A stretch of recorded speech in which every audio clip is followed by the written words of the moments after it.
Özvə də mənə də bir dənə çay. Miri çaydır deyə suyu gətirmədim.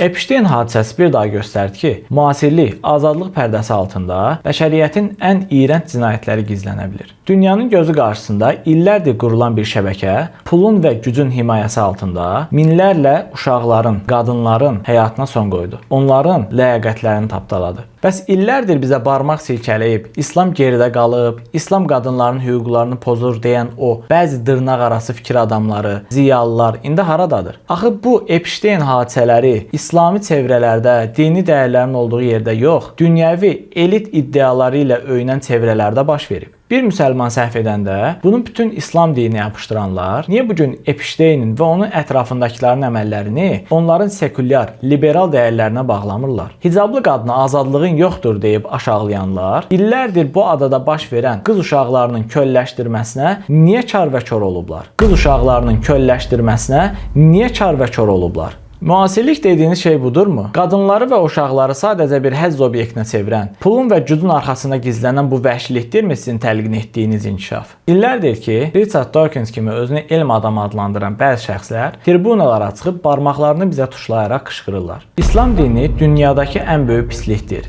Dinlər uşaqları istismar edir. Müsəlmanlar geridə qalıb və s.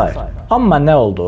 İslamı şər adlandıran Dawkinsin adı dünyanın ən böyük pisliklərinin baş verdiyi Epstein adasındakı sənədlərdə hallanır. Bir daha aydın olur ki, Allaha inanmayan, axirət qorxusu olmayan, insanı sadəcə inkişaf etmiş heyvan olduğunu düşünən zehniyyətin gəlib çıxacağı son yer belə vəhşilikdir. İslama pislikdir deyənlərə gəlin xatırladaq. İslama görə bir insanın qətli bütün bəşəriyyəti qətl etməyə bərabərdir. İslam zinaya, fahişəliyə, uşaq istismarına ən böyük cəzalar verir. Eləcə də İslam qadına həyat yoldaşım, anam, bacım deyərək namusunu qoruyur. Bu hadisə bir daha göstərdi ki, Allahsız, mənəviyyatsız, sadəcə maddi çıxarlar üzərinə qurulan mədəniyyət nə qədər parıltılı olsa da içdən çürüməyə məhkumdur. Nə qədər parıltılı olsa da içdən çürüməyə məhkumdur. Sonda isə bunu qeyd etmək istəyirəm ki, biz sir qız uşaqlarının diri-diri bastırıldığı bir dövrdə öz qız uşağının çiyinlərinin üzərinə alıb, bu mənim ciyərparamdır deyən Muhammed Peyğəmbər sallallahu aleyhi və səlləmin ümmətiyik. Bu dünya isə İslamın nuruna ehtiyac duyan qaranlıq bir dünyadır.